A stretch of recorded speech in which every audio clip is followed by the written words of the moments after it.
मंत्रणा और शांतिदूत श्री कृष्ण।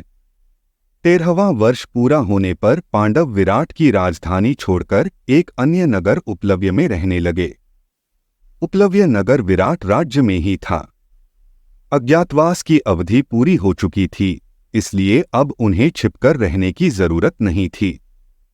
आगे क्या करना है, इस पर मंत्रणा करने के लिए उन्होंने अपने इष्ट मित्रों को संदेश भेज दिए।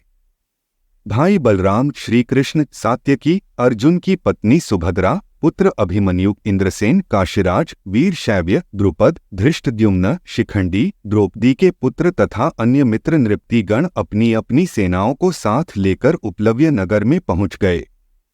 पांडवों और विराटराज ने सभी का यथोचित सत्कार किया।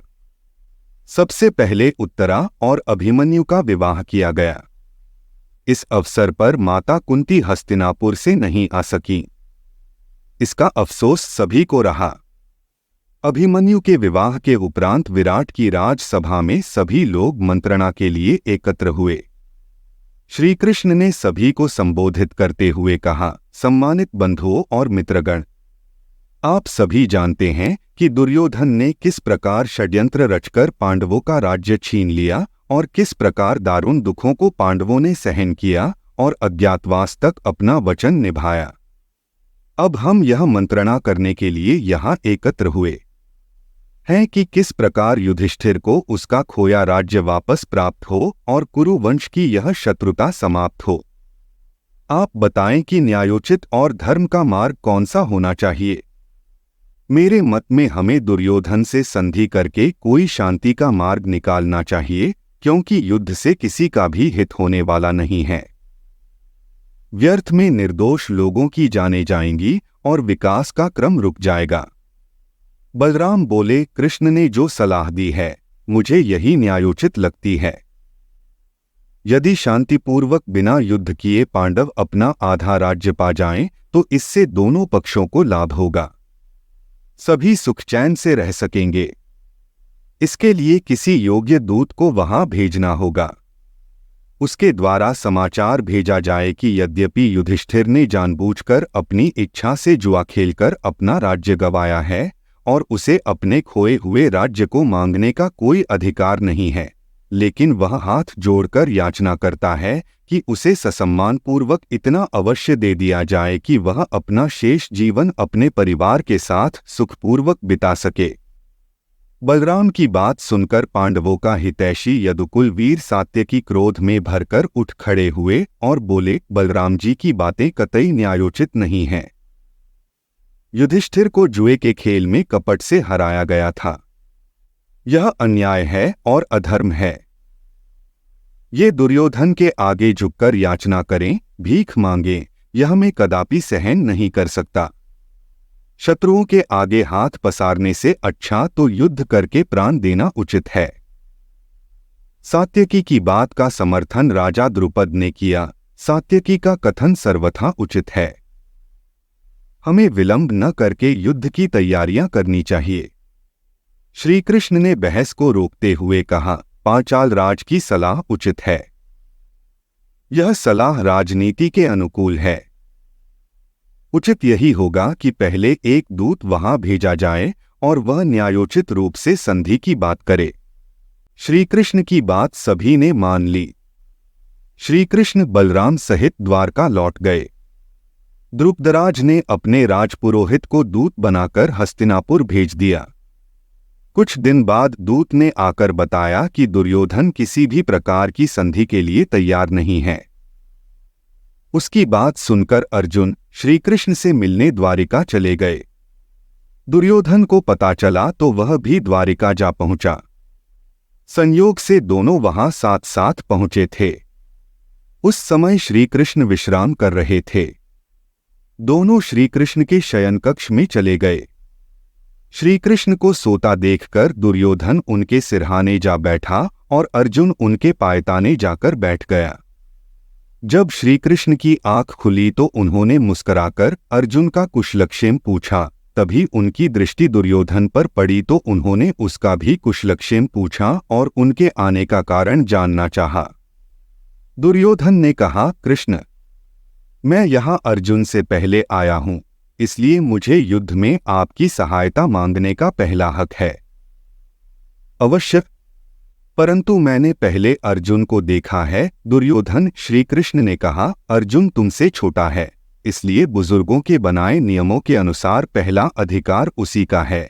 इसलिए पहले इसे बोलने दो कि यह किस लिए आया है कृष्ण, मैं युद्ध भूमि में आपकी सहायता के लिए यहाँ आया हूँ, अर्जुन बोला। पार्थ, एक और मैं अकेला और निहत्था हूँ। मैं ऐसे किसी युद्ध में शस्त्र नहीं उठाऊंगा जो तुम्हारे और कौरवों के बीच लड़ा जाएगा। दूसरी ओर मेरी सशस्त्र नारायणी सेना है जो अत्यंत विकट वीरों से भरी पड़ी है। बोलो तुम्हें क्या चाहिए? हे मित्र, मुझे तो आप निहत्थे ही स्वीकार हैं, अर्जुन बोला। श्री कृष्ण ने दुर्योधन की ओर देखा तो वह बोला, द्वारिका की सशस्त्र सेना आप मुझे दीजिए यदुनाथ। तथास्तु, श्री कृष्ण ने उन दोनों से कहा और उनका उचित सत्कार करके विदा किया।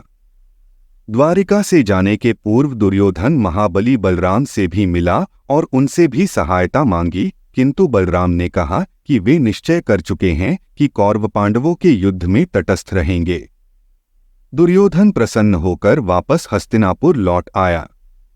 उसने कर्ण और मामा शकुनी को बताया कि अर्जुन निहत्थे कृष्ण को पाकर अच्छी तरह ठगा गया। श्री कृष्ण ने दुर्योधन के जाने के बाद अर्जुन से पूछा, सखा अर्जुन, तुमने मेरे सैन्य बल को स्वीकार न करके मुझ निःशस्त्र को क्यों मांगा? हे देव, मेरी इच्छा है कि आप इस युद्ध में मेरे सारथी बने, तब मैं अकेला ही कौरवों की सेना को परास्त कर दूंगा। यह मेरा विश्वास है। अर्जुन की बात सुनकर श्री कृष्ण मुस्कुरा दिए और प्रेमपूर्वक उसे विदा किया। आत्मविश्वास से भरपूर व्यक्ति अवश्य विजयी होता है। दूसरी ओर दुर्योधन भविष्य में होने वाले युद्ध के लिए पांडवों की भांति ही युद्ध की तैयारी जोर शोर से कर रहा था। उसने अपने सभी मित्र राजाओं को संदेश भेज दिया था। मद्र देश के राजा शल्य नकुल सहदेव के सगे मामा थे और माद्री के भाई थे। जब उन्हें खबर मिली कि पांडव उपलव्य नगर में युद्ध की तैयारी कर रहे हैं तो उन्होंने एक भारी सेना एकत्र की और उसे लेकर पांडवों की सहायता के लिए चल पड़े। जब दुर्योधन ने सुना कि राजा शल्य एक विशाल सेना लेकर पांडवों की सहायता के लिए जा रहे हैं तो उसने मार्ग में उनकी खूब खातिरदारी और आवभगत की। उसकी सेवा से प्रसन्न होकर शल्य ने उसे कौरवों की ओर से युद्ध करने का वचन दे दिया। दुर्योधन प्रसन्न हो गया। उधर जब युधिष्ठिर को पता चला तो उसे बड़ा दुख हुआ कि उसने मामा श्री से पहले संबंध स्थापित क्यों नहीं किया। फिर भी युधिष्ठिर मामा श्री शल्य से मिला तो उन्होंने युधिष्ठिर से कहा, पुत्र, मैं दुर्योधन को वचन दे बैठा हूँ, इसलिए युद्ध तो उन्हीं की ओर से करूँगा, परंतु यदि कर्ण ने मुझे अपना सारथी बनाया उसकी तेजस्विता नष्ट जाएगी और इस तरह अर्जुन के प्राणों पर कोई संकट नहीं आ सकेगा। मुझे आशा है विजय तुम्हारी ही होगी, क्योंकि तुम धर्म के साथ हो। उपलव्य नगर में रहकर पांडवों ने अपने मित्र राजाओं द्वारा 7 अक्षौहिणी सेना एकत्र की। उधर कौरवों ने उससे अधिक 11 अक्षौहिणी सेना एकत्र ली। एक अक्षौहिणी सेना में 21,870 रथ होते थे। उसी हिसाब से हाथी, घोड़े और पैदल होते थे। सेना एक रथ के साथ 1 हाथी, 3 घोड़े और 5 पैदल सैनिक रखते थे। हस्तिनापुर में युद्ध की आशंका से चिंता का माहौल था।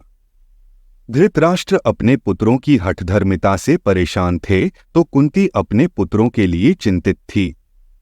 धृतराष्ट्र, विदुर, भीष्म, द्रोणाचार्य आदि दुर्योधन को बार बार समझाने का प्रयास किया, किंतु वह पांडवों को कुछ भी वापस करने लिए तैयार नहीं था। कुंती को यह डर था कि पितामह भीष्म, द्रोण, कृपाचार्य जैसे अजेय महारथियों को उसके पुत्र किस तरह परास्त कर पाएंगे। जिन दिनों दोनों ओर से युद्ध की तैयारियां चल रही थीं, उन्हीं दिनों अंतिम प्रयास करने शांतिदूत बनकर हस्तिनापुर पहुंचे। वहां वासुदेव कृष्ण का जोरदार सत्कार हुआ। उनके साथ सात्यकी भी थे। राजमाता कुंती से भी कृष्ण ने भेंट की। कुंती ने अपने पुत्रों और परिवार के अन्य लोगों का कुशल समाचार पूछा तथा आने वाले अमंगल के लिए अपनी चिंता व्यक्त की।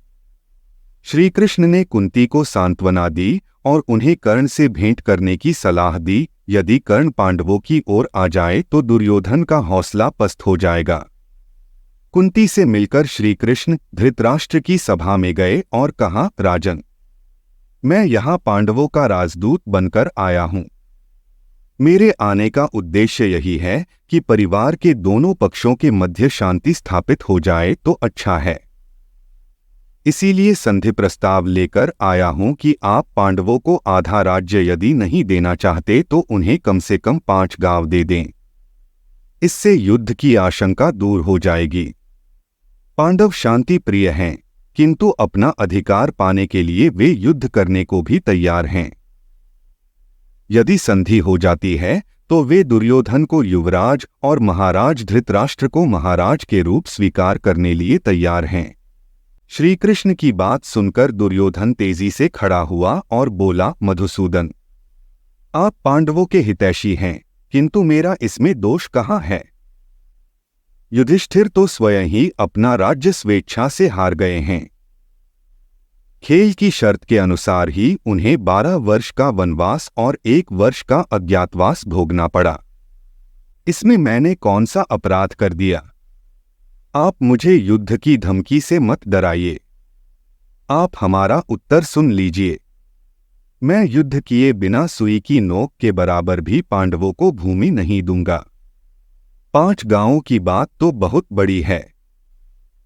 दुर्योधन की बात सुनकर श्री कृष्ण ने कहा, दुर्योधन, जब विनाश का समय निकट होता है तो व्यक्ति की बुद्धि उसका साथ छोड़ देती है। क्या तुम अपने दुष्कर्मों को भूल गए?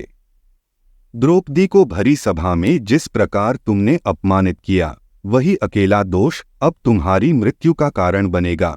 कृष्ण ने धृतराष्ट्र और पितामह भीष्म की ओर देखकर कहा, पितामह, समझाओ इस नासमझ को, एक अकेला यह सारे कौरवों के विनाश का कारण बनेगा।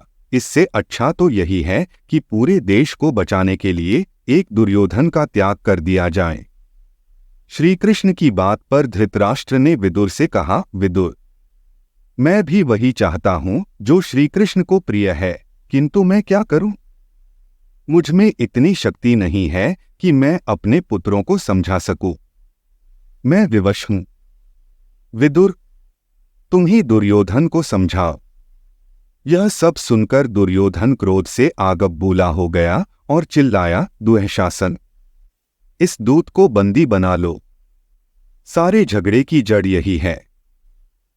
दुर्योधन और दुःशासन की चेष्टा देखकर सारी सभा सन्न रह गई। इससे पहले वे कुछ कहते, श्री कृष्ण हंसे और दुःशासन तथा सैनिकों को पास आते देख एकाएक अपने विशाल रूप में आ गए। श्री कृष्ण का विश्वरूप देखकर सारी सभा चमत्कृत रह गई। पल भर के लिए धृतराष्ट्र ने भी अपनी अंधी आंखों में ज्योति अनुभव की और उनके मुख से निकला, हे कमल नयन, मेरा अहोभाग्य जो मुझे आपके विश्वरूप के दर्शन हुए। अब इन नेत्रों से मैं कुछ और देखना नहीं चाहता। मेरी दृष्टि फिर से नष्ट हो जाए। ऐसी प्रार्थना करते ही धृतराष्ट्र की दृष्टि चली गई।